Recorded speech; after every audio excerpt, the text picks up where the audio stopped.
Ya estoy más listo. Ahora sí. Buenas tardes, nos encontramos el día de hoy con el psicólogo Uriel Pérez, a quien agradecemos por brindarnos este espacio para la entrevista.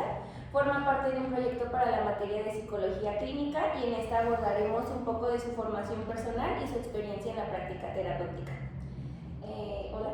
Hola. Primero que nada, me gustaría comenzar principalmente con que nos cuentes un poquito acerca de ti y cómo a lo que te dedicas actualmente.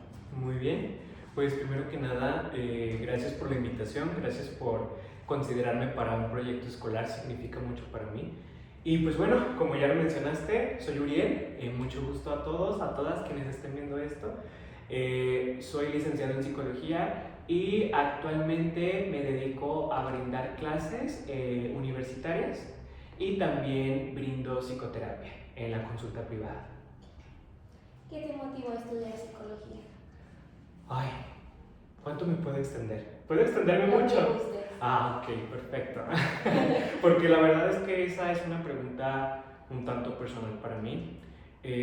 Cuando yo estaba en la secundaria estaba pasando por una situación complicada y fui diagnosticado con bulimia, con un trastorno de la conducta alimentaria. A mí, en lo personal, me afectó mucho esta situación y eso me llevó justamente a tomar terapia psicológica. A través de la terapia me di cuenta de muchas cosas, que muchos estereotipos sociales influían de forma significativa en la forma en cómo me percibía a mí mismo, y eso fue lo que me llevó a decir, wow, o sea, existe una profesión que ayuda a las personas a sentirse mejor consigo mismas y aparte te pagan por eso. Yo dije, wow, sí, me encantaría algún día ser psicólogo, porque yo puedo decir afortunadamente que yo fui alguien que fue salvado por la psicología. Si en ese momento no hubiera recibido atención, no sé qué habría sido de mí y de mi vida. Y desde ahí, desde la secundaria fue que yo dije, ok, voy a estudiar psicología. Así es. Agradezco que nos compartas esto tan personal. Claro. Bueno, hablando un poquito de la formación y de tu trayectoria, ¿cómo fue tu proceso de formación en la psicología? Claro que sí. Mira, al principio yo quería irme a una universidad pública porque tenemos ese estereotipo de que una universidad pública es lo mejor que vas a encontrarte, ¿no? Sin embargo, de acuerdo a mis posibilidades, en ese momento pues yo no podía irme a una universidad pública porque tenía que trabajar. Y sabemos que una universidad pública es muy demandante a nivel horarios, trabajos, etcétera, ¿no? Entonces yo dije, no, pues mejor me voy a ir a una universidad privada y que esté cerca de mi casa, ¿no?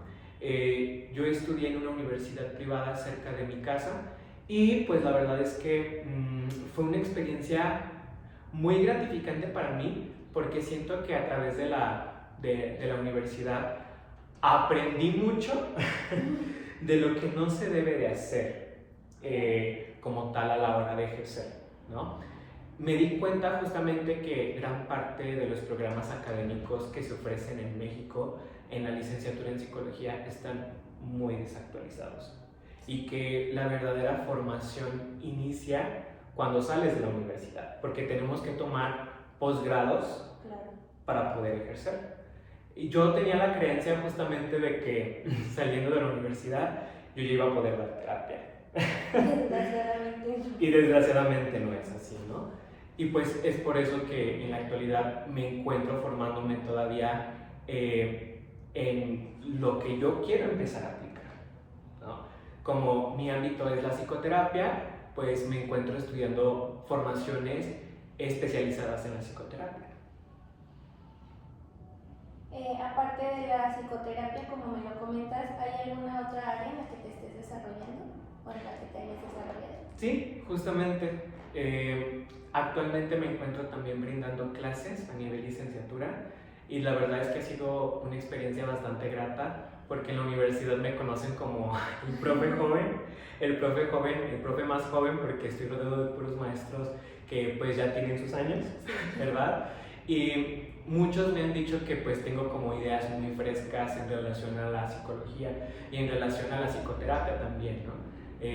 Y pues la parte académica de ejercer dando clases, la verdad es que me ha gustado muchísimo también porque cada vez veo más jóvenes motivados por estudiar una psicología que realmente esté basada en evidencia científica y que esté actualizada, ¿no?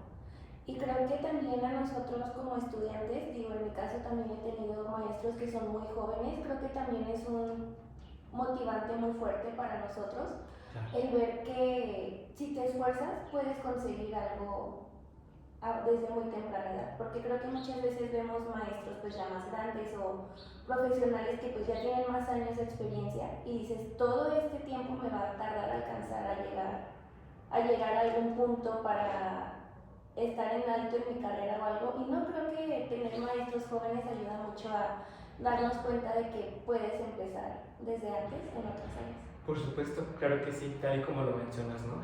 Y por ahí muchas veces creo que se tiene la creencia que entre más joven, menos le sabe a algo, pero realmente vemos que no es así. Allá afuera podemos encontrar terapeutas que ya tienen muchísimos años ejerciendo, sin embargo sus bases teóricas son muy antiguas y ya no se alinean con las nuevas demandas de la sociedad. Por supuesto, claro que sí. Al inicio de tu carrera, ¿te encontraste con algunos retos que te hayan impedido comenzar a formarte, aparte de elegir la universidad o algo?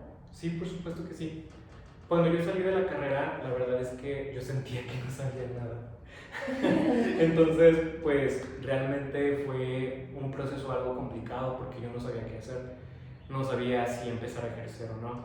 Y cabe aclarar que yo salí de la universidad teniendo la creencia de que yo podía ya ejercer como brindando algún tipo de servicio psicológico. Tal vez no psicoterapia, pero sí brindar como, vamos a llamarle así, ser orientador vocacional, emitir algún tipo de diagnóstico clínico, aunque ahora me doy cuenta que eso no era verdad.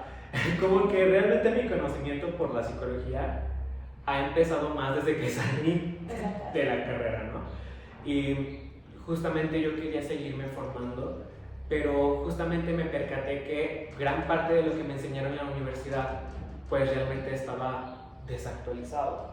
Entonces yo quería buscar formaciones que realmente me aportaran tecnología basada en evidencia y que fuera actual, ¿no? Inicié estudiando un diplomado en terapia cognitivo-conductual y fue ahí donde dije, ok, voy a dedicarme primero a estudiar bien la terapia cognitivo-conductual, que es la terapia que más evidencia científica tiene.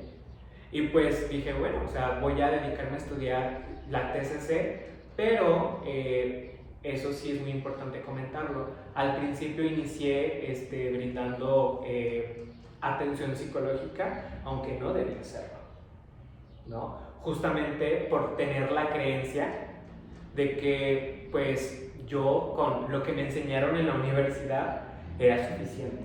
Y ahora veo que lo que hice fue bastante peligroso para las personas que recibían justamente la atención. O sea, eso no es algo que se deba de hacer. Me habría encantado que alguien me dijera que yo no estaba capacitado realmente para brindar atención psicológica en su momento y no tuve a nadie que me lo dijera. Claro, y también esto que comentas de que los planes de estudio en México están muy desactualizados, creo que también hace mucha falta, entiendo que es una carrera muy teórica, pero como tú dices, hasta que sales es cuando te das cuenta de la situación en la que se encuentra la psicología en México. Creo que también hace falta mucha práctica desde que estás estudiando, porque eso pues también te ayuda a brindarte como que un panorama más grande de lo que te vas a enfrentar saliendo. Tal vez claramente no una práctica de que de darle terapia a alguien, pero pues sí tener una base que más que simple teoría también sea práctica. Total y completamente.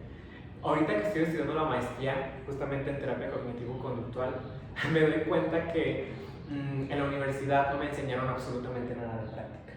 Y fue como, a ver, aviéntate a tus prácticas, pero ¿cómo? O sea, no sé cómo se trata una depresión, no sé cómo se trata una ansiedad, no sé cómo se trata un trastorno de personalidad, un TCA, no sé las bases o los métodos para hacerlo. Y aún así nos aventaban justamente como a hacerlo, ¿no? Y uno hacía lo que podía con base a lo que leía, con base a lo que investigaba, pero pues aún así no era lo adecuado realmente. Bueno, ahorita nos comentabas, tu enfoque teórico se centra en el cognitivo-conductual. Correcto.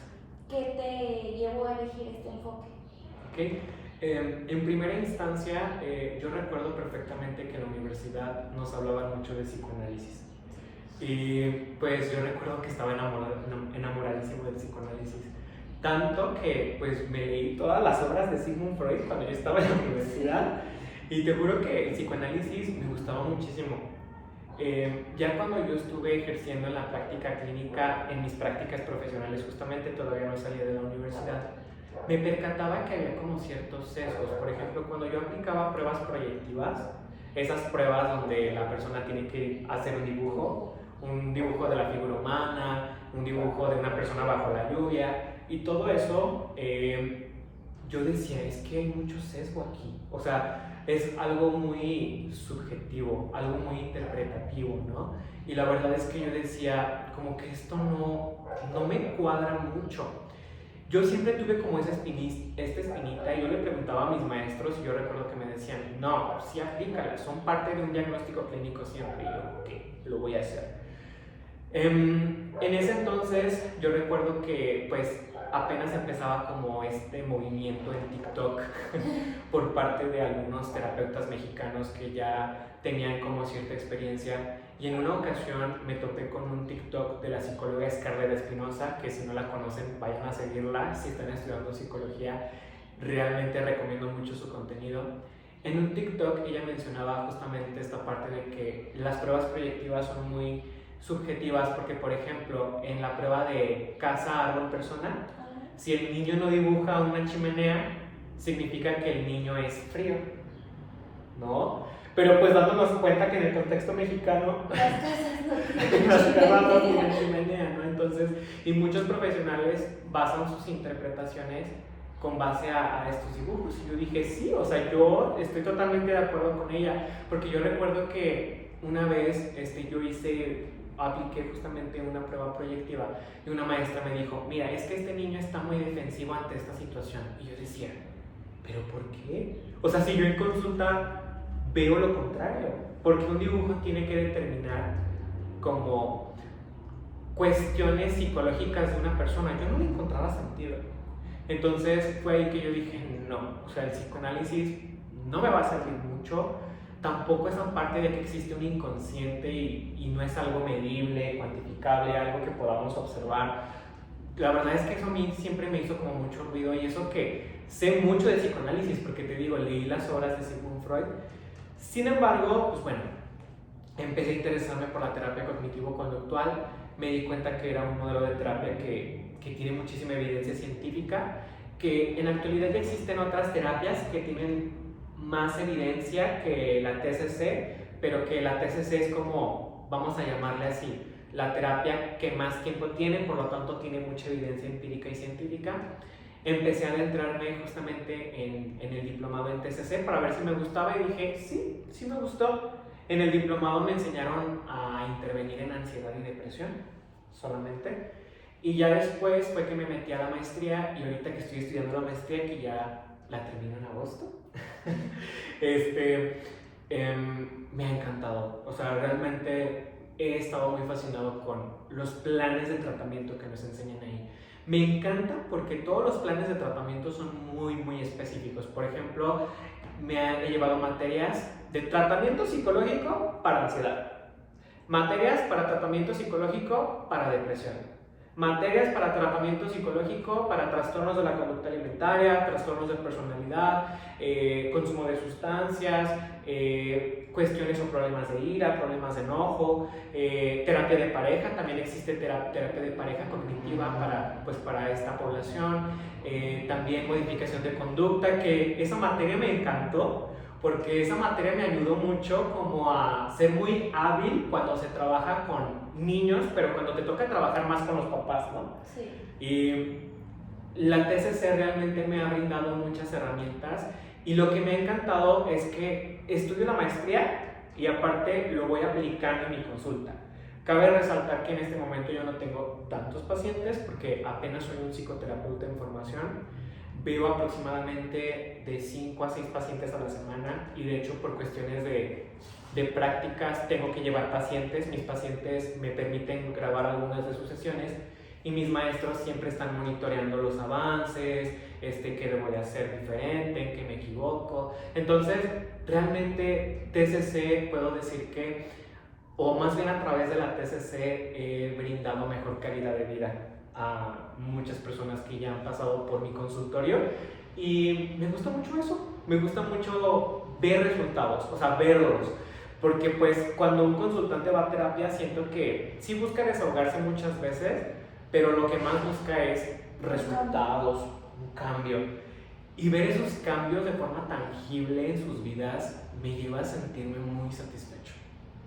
Y cabe resaltar que yo todavía no trabajo con problemas psicológicos fuertes, pero por ejemplo casos de ansiedad moderada a leve ya los trabajo bien, casos de depresión moderada a leve los trabajo bien, casos de TCA leves los trabajo bien, o sea, siento que voy avanzando poco a poco y sí me interesa el día de mañana trabajar con problemas psicológicos que ya se consideren más fuertes. Más graves, por supuesto.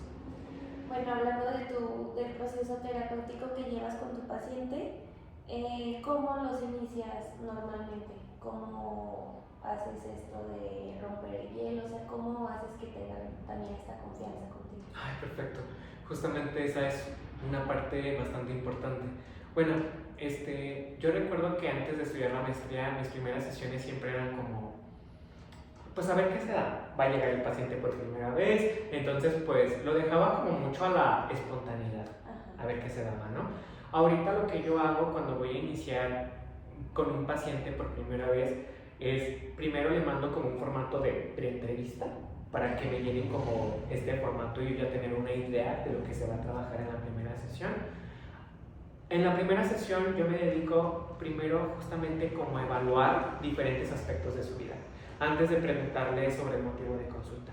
Les pregunto sus datos, después les pregunto sobre cuáles son sus personas más significativas en su vida, cómo está su vida social, cómo está su trabajo, cómo está su área de pareja, si es que tienen pareja. Me dedico como a estar monitoreando diferentes áreas de vida antes de iniciar con el motivo de consulta. Y yo me he dado cuenta que esto me ayuda mucho primero como a establecer como un rompehielo, vamos a llamarle así, sin que necesariamente luego yo diga, ¿cuál es tu motivo de consulta? ¿Por qué vienes a terapia, no? Ya después de que yo trato de tener toda esta información, ahora sí les pregunto, a ver, me gustaría muchísimo saber qué te llevó a tomar terapia psicológica, por qué te encuentras aquí, qué quisieras trabajar.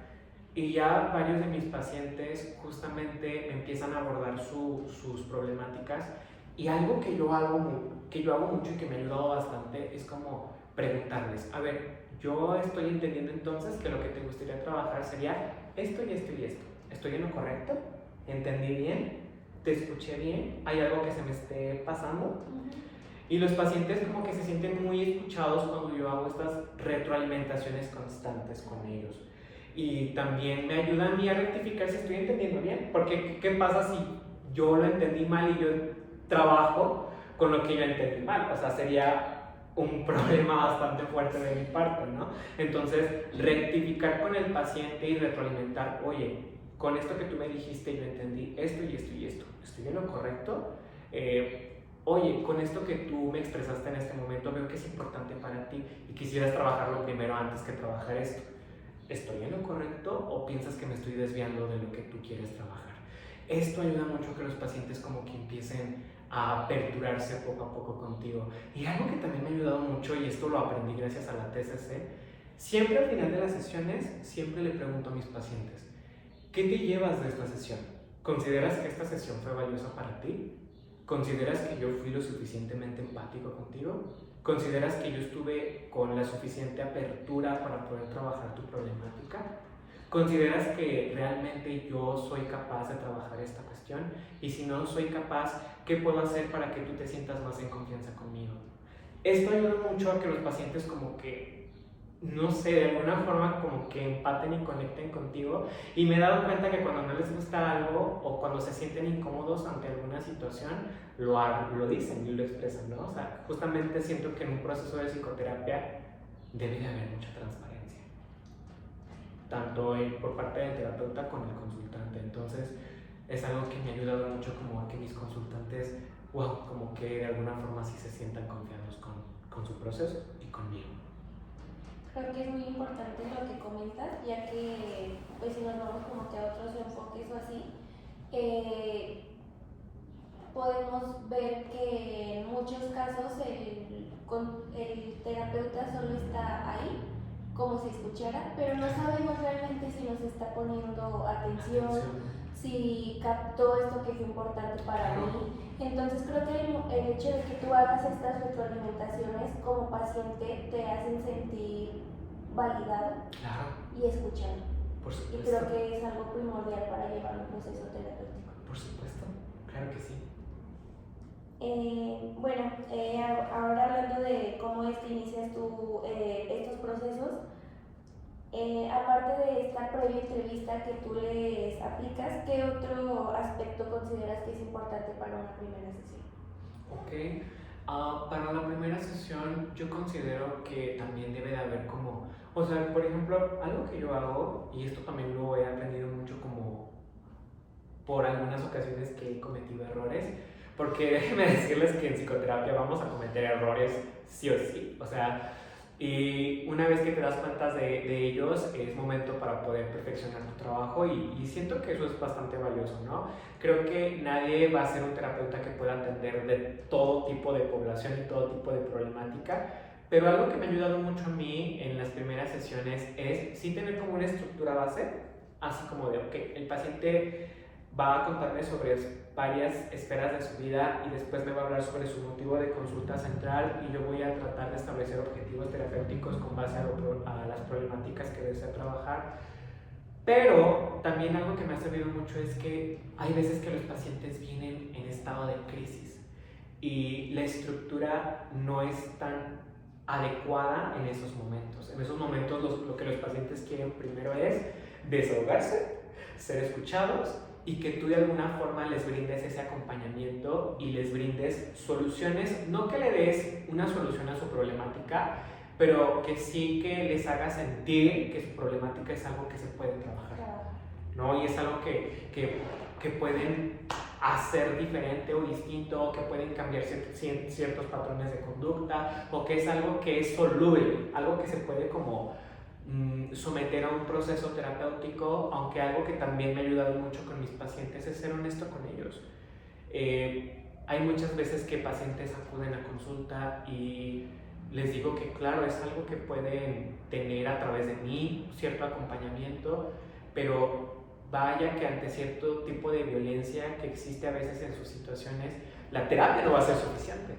O sea, ocupan como cambiar de contexto, ocupan moverse del lugar en donde se encuentran, ocupan tomar diferentes decisiones. Mientras la terapia sea un acompañamiento en esos contextos, va a funcionar muchísimo, pero pues la terapia no va a solucionar todo. Creo que muchas veces, bueno, se tiene la idea de que la terapia justamente es como venir y que te den una solución inmediata a la problemática que tienes. Y creo que también del otro lado como pacientes la gente tiene que de alguna manera entender que es un acompañamiento psicológico y que solamente como terapeutas claramente no te vamos a decir qué hacer. Correcto. Pero vamos a estar ahí acompañándote para darte las herramientas para que tú por tus decisiones y por tus actos puedas salir de los problemas a los que te estás enfrentando. Por supuesto, totalmente.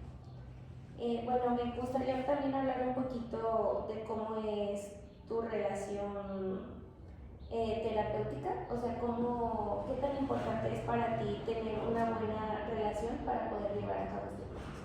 es importantísima. De hecho, algo que me he dado cuenta mucho en la maestría es que la gente tiene la creencia de que la terapia cognitivo-conductual es como muy cuadrada y como que no se centra en el ser humano, no es como, o no tiene como este toque existencialista donde también abordamos problemas asociados con pues vamos a llamarle así, problemas personales de nuestro consultante, ¿no? Que solamente trabajamos con técnicas, que solamente trabajamos con protocolos específicos, cuando realmente no es así. Nosotros como terapeutas cognitivo-conductuales sí tenemos que trabajar mucho en la relación terapéutica y algo que nos ayuda bastante es justamente pues estas retroalimentaciones que hacemos de forma constante, que el paciente se siente escuchado, que nosotros nos mostremos competentes, es decir, que nosotros sepamos realmente qué vamos a trabajar y cómo lo vamos a trabajar. Si yo voy a hacer alguna intervención, decirle el fin de esa intervención a mi consultante, no aplicarla así porque sí. Primero, entender la situación del paciente y después hacer una intervención, porque de repente pasa que ya estamos aprendiendo alguna técnica y que, no sé, vemos que nuestro paciente le está costando como llegar a esa verdad que necesita, que le va a dar como mucha tranquilidad, y nosotros ya se la queremos decir para que ya se sienta tranquilo, pero no, o sea, como tú dijiste hace un rato, nosotros tenemos que hacer que ellos lleguen a esa verdad, yo no se la puedo dar. Entonces, perdón, esto realmente nos ayuda mucho como primero pues a validar la problemática de nuestros pacientes y no brindar soluciones de forma rápida, porque eso solamente va a invalidar sus procesos. Algo que también nos sirve mucho, y esto también nos ha pasado mucho con pacientes complicados, difíciles, que es que hay veces que los pacientes o los consultantes llegan, vamos a llamarles así, como resistentes, ¿no? Y no sé, por ejemplo, en alguna ocasión, y me gustaría justamente platicar sobre esta experiencia, en TCC tenemos que aplicar ciertos registros del pensamiento. El paciente tiene que registrar justamente lo que piensa ante ciertas situaciones. En una ocasión, una paciente llegó muy alterada y me dijo que quería trabajar esa situación. Y yo le digo, ok, claro que sí, entonces, ¿qué te parece si vemos el registro que iniciamos la semana pasada? Y en cuanto yo dije eso, la paciente empezó como a exaltarse un poco y me dice, ¿qué no estás entendiendo mi problemática? Te estoy diciendo que es importante que trabajemos esto, o sea, no entiendo cómo no te cabe en la cabeza que, pues, yo quiero trabajar esta situación. Y la verdad, ahí como que yo, como que me impactó mucho lo que me dijo, ¿no? Entonces, lo que yo hice ahí, o sea, yo tenía como varias opciones para decirle, ¿no? O sea, yo pude haberle dicho a mi paciente, pues si no quieres trabajarlo, pues puedes irte, no hay ningún problema, como mostrarme muy a la defensiva, ¿no? Pero lo que yo hice siento que resultó bastante bien. De hecho, tuve oportunidad de checarlo con algunos supervisores y me dijeron que lo hice bien. Lo que yo le dije a la paciente fue como esta parte de que, pues bueno, o sea, que en ese momento yo me sentí como un poco atemorizado por su reacción y que a final de cuentas no pasa nada si ella ya decide irse de consulta, ¿no? Porque simplemente se deja de venir conmigo y pues vaya, o sea, la relación terapéutica ahí queda, deja de acudir a consulta y pues nuestra relación deja de ser como importante. Sin embargo, lo que a mí me preocupaba en ese momento es que esas reacciones estuvieran presentes con personas que le importaban, ¿no? Yo le dije esta parte como de que es que a mí lo que me preocupa no es que hayas hecho esto conmigo, lo que me preocupa es que estas reacciones estén presentes con personas que son importantes para ti, con tu mamá, con tu pareja, y si tienes estas reacciones, seguramente las personas se sienten atemorizadas, como yo me sentí ahorita. Yo me sentí muy atemorizado. De hecho, me dieron ganas de salirme del consultorio porque, o sea, no me esperaba esa reacción de ti. Y sí quería compartirte esto porque, pues, la verdad, siento que es importante que lo sepas, ¿no? Y luego, pues, en cuanto yo le dije eso, la paciente empezó a llorar mucho, mucho. Y me dijo, tienes mucha razón, eso me pasa con mi mamá, me pasa con mi pareja. Y desde entonces, creamos una conexión muy, muy importante para el trabajo terapéutico. Y yo dije, ok, o sea, si yo me hubiera puesto a la defensiva, siento que esa paciente ya no hubiera regresado nunca. Y ahí hubiera quedado, ¿no? No hubiera pasado nada. Hubiera seguido con sus patrones de conducta problemáticos allá afuera. Sin embargo, en ese momento, cuando yo como que no me lo tomé personal, aunque yo por dentro sentí mucho, logré hacer que ella viera que esa conducta muy posiblemente se estaba repitiendo allá afuera, y a través de esa confrontación logramos hacer que esas conductas cambiaran, y fue algo bastante significativo para mí como terapeuta. Y para ella. Para ella, claro, por supuesto. Y creo que de alguna manera a eso querías llegar tú con revisar este registro de pensamientos. O sea, ver la razón por la que había llegado tan exaltada a consulta. Y no que estuvieras invalidando lo que ella te había dicho, sino creo que ver un poquito más a fondo la situación y ver qué es lo que lo desencadena para poder tratar. Por supuesto, total y completamente.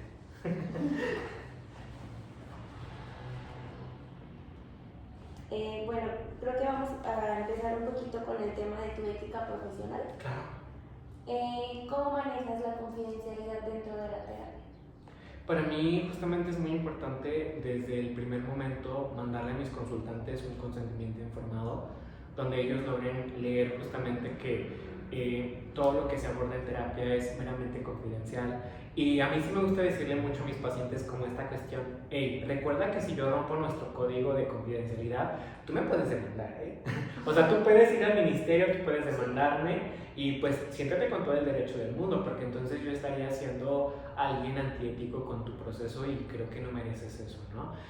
Algo que sí hago también es mencionarles desde el inicio que si una persona o ellos se encuentran en peligro, sí voy a tener que romper con el código de confidencialidad. Desgraciadamente, la ideación suicida es algo que está en aumento en nuestra población, y también el deseo de homicidio también. Entonces, son temas bastante delicados, y algo que yo he hecho para poder protegerme en ese aspecto es que desde el registro de preentrevista que te dije que yo les mencioné antes de nuestra primera sesión, yo les pido mínimo 2 contactos de emergencia, justo con el afán de que pues yo tener ya un contacto ahí disponible para cualquier cosa. Si un paciente me dice que no quiere mandarme algún contacto de emergencia, pues lamentablemente yo sí me doy la oportunidad de pues no recibirlo, porque si no sería también meterme a mí en problemas si en algún momento llega a suceder algo, ¿no? Entonces, un requisito importante para que alguien se atienda conmigo es que sí me manden sus contactos de emergencia. ¿En tu ética profesional has enfrentado algún dilema ético, justamente como en este caso que hayas tenido que dar aviso de algo a otras personas? ¿Cómo lo resolviste? Claro, bueno, esto de los números de emergencia la verdad es que me ha ayudado muchísimo. En una ocasión yo recuerdo que desperté muy tarde porque trabajé hasta muy tarde una noche antes, entonces desperté como un domingo a las 11, 12, más o menos 11 de la mañana, 12 de la tarde, y desperté con un montón de mensajes de una paciente que quería suicidarse. Entonces yo en ese momento lo que hice fue luego marcarle a su hermana, y su hermana logró evitar que lo hiciera. Y en ese momento claramente yo me sentí bastante tranquilo, ¿no? Me sentí bastante tranquilo porque dije, ok, o sea, con estos números telefónicos yo puedo hacer que un paciente evite suicidarse, ¿correcto? En lo que nosotros estamos como adquiriendo ciertas herramientas para manejar de forma más adecuada el modo suicida que los pacientes a veces presentan. Algo que nunca me ha pasado es que pues algún paciente me demande, o que algún paciente esté como inconforme con el consentimiento informado que firmamos. Entonces, no, o sea, realmente dilemas de ese tipo no los he presentado, pero pues siento que sí es porque he sido muy cuidadoso con todo lo que trato de hacer en mi práctica clínica. Bueno, creo que también algo que no se menciona en el proceso de terapia, del otro lado, pues más que tú también ayudar a una persona, tú también tienes que llevar un autocuidado contigo como persona, para poder brindar un buen servicio terapéutico. ¿Cómo cuidas de tu propia salud mental siendo terapeuta? Esa es una pregunta también muy personal para mí, porque cuando yo empecé a estudiar la maestría, como que me obsesioné con la terapia. Yo quería tener pacientes, quería dedicarme como a la consulta clínica, quería meterme de lleno a leer muchos libros y lo he hecho. O sea, he leído libros de TCC, he leído libros como de Marshall Linehan, asociados con terapia dialéctico-conductual. He leído muchísimos libros en relación a tratamiento psicológico, pero siento que de verdad me obsesioné, o sea, me obsesioné muchísimo. Llegó un punto en donde empecé como a descuidar de mí, de mi familia y de otras áreas de mi vida que para mí también eran importantes, y eso me llevó como a sentirme vacío, ¿sabes? Eso me llevó como a sentirme vacío, me llevó como a sentirme que no estaba teniendo una vida valiosa a pesar de que estaba trabajando lo que yo quería.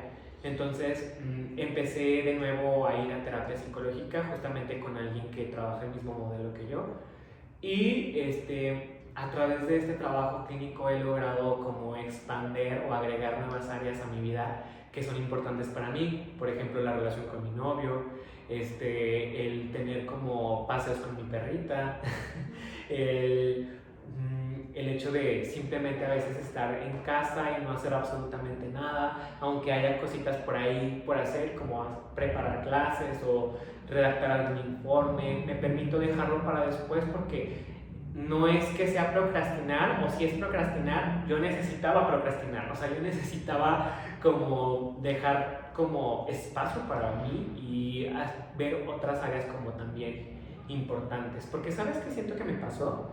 Siento que esto de la psicoterapia me estaba llevando a aislarme y que mi única relación solamente fuera con mis pacientes. Y no te voy a mentir, muchas veces terminaba el día y yo me sentía como muy solo. O sea, a pesar de que yo había tenido, no sé, por ejemplo, unos 4 pacientes al día, yo decía, no, me siento muy solo. Me siento muy, muy solo. Y luego llegaba a mi casa y no tenía ganas de hablar con nadie. Entonces yo decía, no, o sea, esto no está bien, definitivamente no está bien. Empecé a tener más contacto con las personas de mi alrededor y eso me ha llevado a estar mejor conmigo, incluso mejor con mis pacientes también.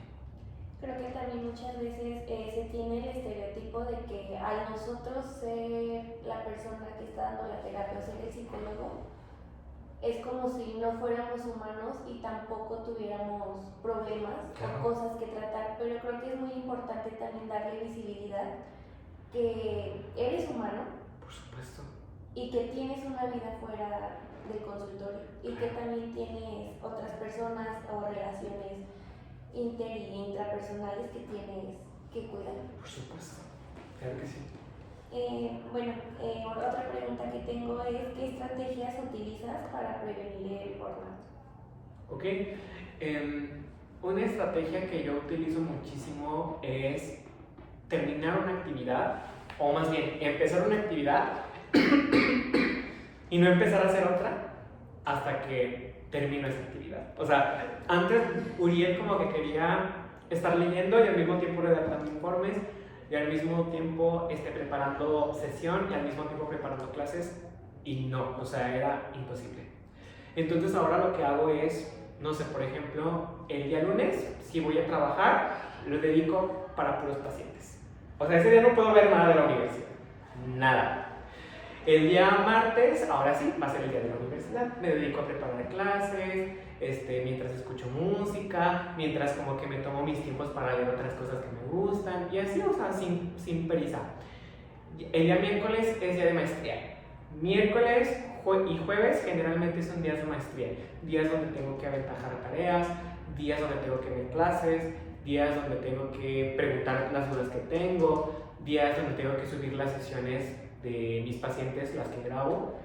Y el día viernes sí me dedico, es el día más pesado para mí en cuestión de pacientes, entonces ese día tengo algunos consultantes como seguidos, entonces ese día, si veo muchos pacientes, me dedico a ver pacientes y ya, o sea, no puedo estar haciendo otra cosa. Y me permito traerme un libro para estar leyéndolo entre sesiones, me permito comprarme y comer algo que me gusta esos días, porque es como que pues mi día de trabajo más significativo. Trato de comer a mis horas ese día porque sé que tener consultas psicológicas es demasiado pesado. Y el día sábado me dedico también a dar clases en la universidad, pero antes yo trabajaba desde la mañana, el sábado, desde las 7 hasta las 4. Y ahorita solamente trabajo de 2 a 4, o sea, nada más voy a dar una clase de 2 a 4. Y me gusta mucho, o sea, ir como muy tranquilo, muy relajado, irme con mis colegas a veces, que a veces nos ponemos a chismear entre nosotros de cosas personales. Y me encanta eso, o sea, siento que estoy empezando a disfrutar mucho el equilibrio que hay en mi vida ahorita.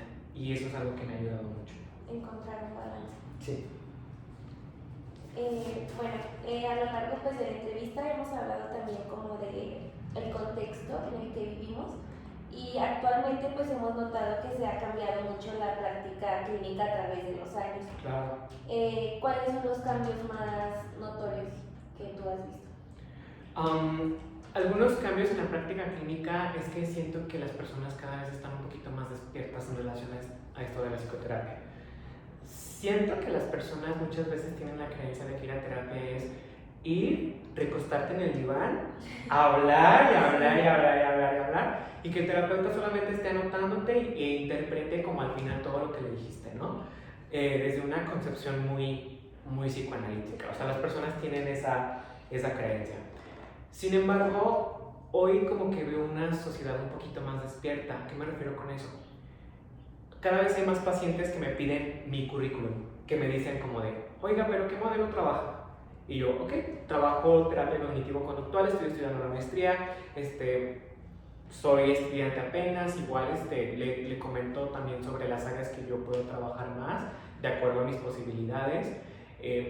Y me gusta mucho eso, o sea, que la población cada vez está exigiendo más trabajo terapéutico realmente trabajable, o sea, que en terapia se solucionen problemas, no solo voy y que me escuchen y me desahogo y pago por eso, ¿no? Entonces, no digo que desahogarse en terapia está mal, no, muchas veces va a ser necesario, de hecho, pero cada vez hay más gente que dice, ok, ya me escuchó, pero ahora qué sigue, ¿no? Ahora qué hago, ahora cuál es mi plan de tratamiento, ahora cómo vamos a trabajar esto, o eso para qué, y pues eso me gusta, o sea, eso me gusta, que la gente esté más despierta en cuestión a trabajar desde una terapia basada en evidencia científica, y siento que en gran parte, va a sonar raro esto, pero siento que en gran parte es gracias a TikTok.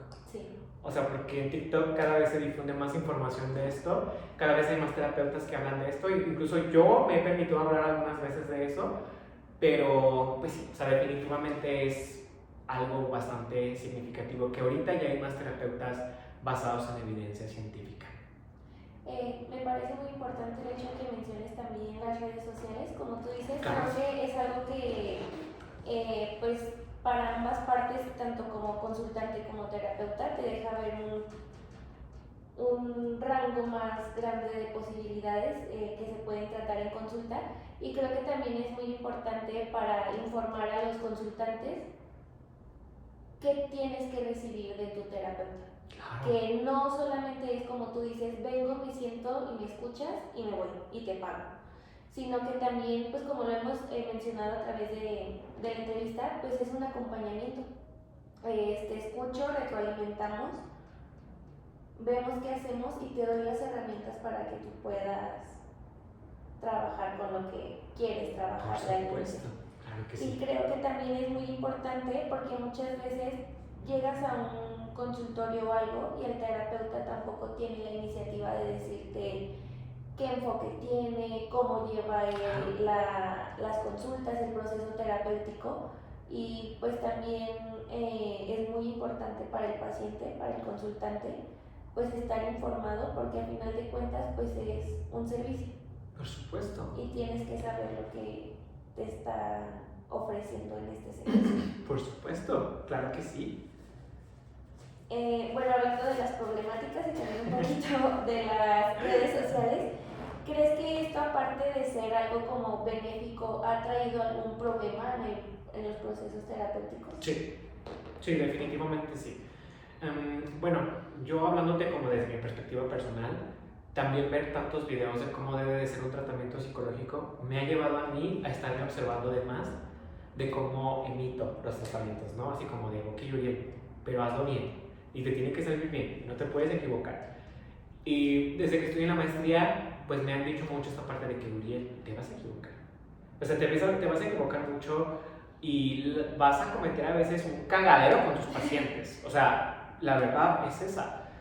Y siento que esa es una perspectiva más realista, ¿no? Las redes sociales, o en este caso TikTok, y ver tantos TikToks de terapeutas, me ha llevado mucho como a ser o tratar de ser muy rígido conmigo en mis procesos. Y siento que eso ya fue otro extremo. Eso en mi cuestión personal, ¿no? Pero en la cuestión de los consultantes, yo pienso que las redes sociales sí han influido bastante en que los pacientes lleguen con más problemáticas y que estas problemáticas se estén reforzando aún más. ¿A qué me refiero con eso? Cada vez son más frecuentes los casos de trastornos de la conducta alimentaria. Y todos estos casos están correlacionados con consumo excesivo de redes sociales y de influencers que muestran cuerpos estéticamente, vamos a llamarle así, o estereotipadamente bonitos, ¿no? Y también esta presión social de que tienes que amar tu cuerpo, tienes que amarlo, tienes que sentirte bien con él. Y muchas veces eso hace que los pacientes pues lleguen a consulta desesperados por querer amar su cuerpo, pero al mismo tiempo no les gusta lo que ven, ¿no? Entonces, eso es un problema que ha sido para mí muy frecuente en consulta psicológica. Algo que también me ha pasado mucho es que pacientes con TOC, trastorno obsesivo compulsivo, llegan a consulta y llegan como, ay, es que porque vi este TikTok me va a pasar esto, ¿no? Y ya como vieron el TikTok y entre más lo vean, como que piensan que más se va a hacer realidad lo que ellos están visualizando, ¿no? O sea, lo que ven en redes sociales definitivamente va a influir en su estado psicológico y mental. Y la verdad es que gran parte del trabajo terapéutico es llevarlos a que ellos logren diferenciar lo que ven en redes sociales y lo que realmente es la vida real, total y completamente. Creo que también, aunque sí es muy benéfico que haya como que cada vez más terapeutas en las redes sociales dándose a mostrar, creo que también podemos caer en un punto muy peligroso que es encontrarnos con videos de gente que ni siquiera tiene la licencia para dar terapia o algo y que simplemente es un video de que si tienes estos síntomas, tienes ansiedad o tienes depresión. Y muchas veces las personas empiezan también a autodiagnosticarse a raíz de un video que vieron y se quedan con eso y ya no buscan ayuda en un proceso terapéutico. Claro. Y también, bueno, en los últimos meses yo también he visto mucho que se está de alguna manera normalizando el tomar las inteligencias artificiales, ya sea Gemini o ChatGPT, como si fueran profesionales de la salud mental y reemplazarlos por un terapeuta humano. Claro que sí, por supuesto, total y completamente. Seguido justamente me llegan consultantes que me dicen, pero es que yo le pregunté a ChatGPT esto y es diferente a lo que tú me estás diciendo. Pero es que justamente, ¿no? Las redes sociales van a estar programadas o las inteligencias artificiales van a estar programadas para alimentar lo que tú quieres escuchar. Y un terapeuta en gran parte también va a confrontarte para que te pongas incómodo y haya un cambio en tu proceso terapéutico, ¿no? Por ahí muchos maestros me dicen que la incomodidad va a ser necesaria si queremos realmente un cambio significativo en nuestra vida. Y sí, claramente la inteligencia artificial creo que nunca va a llegar al nivel de un terapeuta humano y real, como tú lo mencionas. Y creo que pues entender esa parte justamente de que pues es un programa, son códigos, es una Exacto. máquina y no vas a tener la misma relación de que si estás pues justamente con un humano, una persona. Y creo que también lo que comentabas de sentirse incómodo, creo que también eso, pues una inteligencia artificial no te lo va a dar. Te lo va a dar. Y tú estando aquí en un proceso, pues tienes la humanidad de hacer, como tú dices, que el consultante sienta esta incomodidad, porque si no hay alguna espinita mueva, no va a salir de su zona de confort. Correcto. No va a haber un cambio y creo que tampoco va a haber la necesidad de que haya un cambio. Por supuesto. Y muchas veces creo que también en general como personas decimos que la gente no cambia o este tipo de comentarios estereotipados o con juicio, pero también necesitamos ver que para que una persona realmente acepte un cambio en su vida, primero tiene que reconocer lo que está mal. Correcto. Y aceptar cambiar.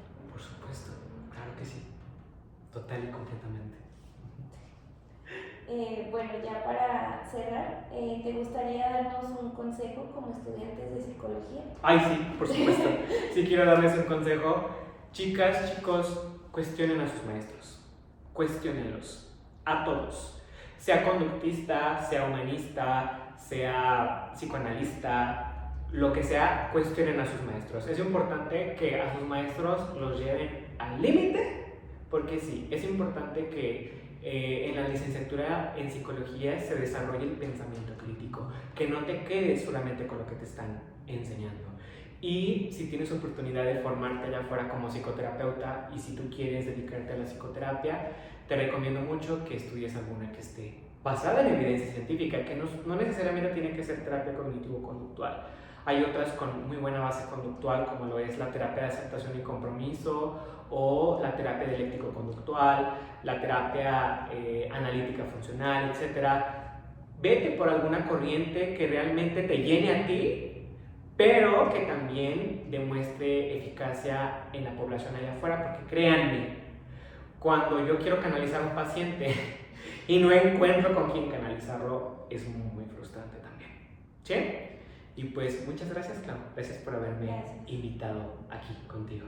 Bueno, pues te agradezco mucho pues, por el tiempo, por compartirnos tanto tu experiencia profesional como experiencias personales que te han llevado a ser un psicólogo. Y pues la verdad es muy valioso para mí, para mi formación, el poder haber tenido este tiempo de, más que de una entrevista, siento que también de plática por conocernos ya previamente. Amigos Swifties. Entonces pues agradezco mucho que me hayas dado de tu tiempo. Muchas gracias a ti, Clau.